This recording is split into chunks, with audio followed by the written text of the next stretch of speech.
Gamze'nin Lezzetleri YouTube kanalıma hoş geldiniz. Domates soslu, kabaklı spagetti tarifi için bir tane yıkamış olduğumuz kabağın baş kısmını kesip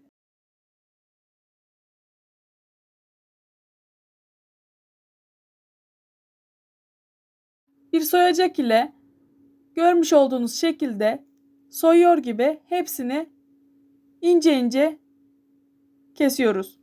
Eğer sizin aparatınız varsa direkt spagetti şeklinde kesebilirsiniz.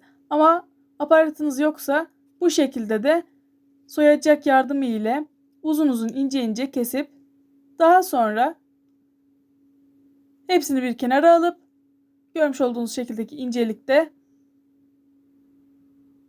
üst üste diziyoruz ve kolay doğrayabilmek adına spagetti gibi durabilmesi için bu şekilde doğruyoruz.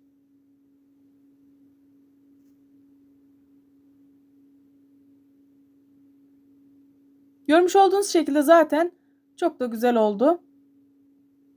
Bu şekilde tüm kabaklarımızı doğruyoruz.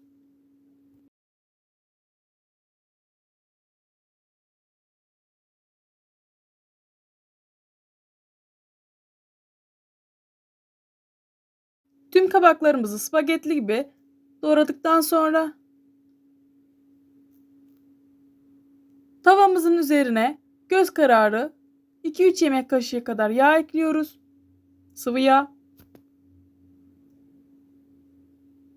Bir diş sarımsak, bir iri domatesi de küp küp doğrayıp yağda kavuruyoruz. Domates suyunu salıp yumuşayana kadar.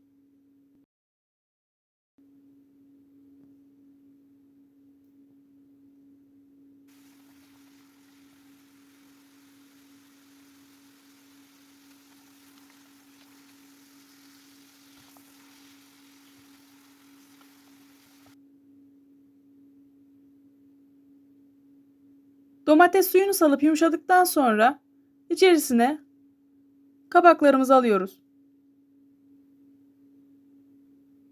Baharatlar olarak tuz, karabiber, kekik, pul biber ekliyoruz. Birer çay kaşığı olacak şekilde ekledim. Sizler baharatını isteğinize bağlı arttırabilir veya azaltabilirsiniz. Bu şekilde ekledikten sonra kabaklar kendi suyunu salıp çekene kadar kavuruyoruz. Eğer kabağınız suyunu çektiği halde diri geliyorsa birazcık su ekleyebilirsiniz.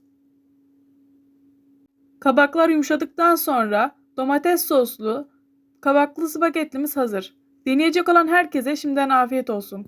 Sarımsaklı yoğurtla servis yapmayı unutmayın. Bir sonraki videoda görüşmek üzere. Eğer videomu beğendiyseniz beğeni butonuna basmayı, kanalıma henüz abone olmadıysanız abone olup bu tarz videolardan anında haberdar olmak için bildirim zilini açmayı unutmayın.